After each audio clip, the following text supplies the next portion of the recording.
Alright, here's, I just wanted to show that I wasn't printing, but here's my EDC minus these for the moment. Alright.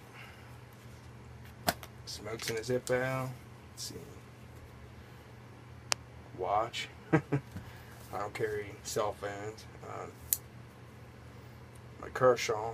I don't know what model it is, but let's see, it's a fucking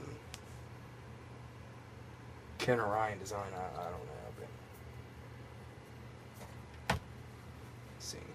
My other knife is some flea market brand fixed bladed knife, shiny. Let's see, what else do I got? Oh, got my Gen 3 Glock 19. Wearing the Trigicon night sights. Veteran 9 BPLE. Let's see. Oh. Glock 26. Not wearing night sights. Got steel Glock sights. It's clear.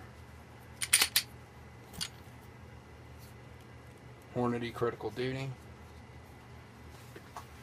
Let's see how I got that. This is a United Cutlery fixed bladed Ranger knife. So I don't think they use that. It's just some shitty knife. Good fixed blade. See outside of that. One my other scabbard fell off, but my Glock mag pouch. Glock 17 magazine, 17 spare rounds of the 9 BPLE. And that's it. Oh wait, you still going? Forgot I had this in my 15 rounder for the 26. This is on the days I don't carry an ankle glove.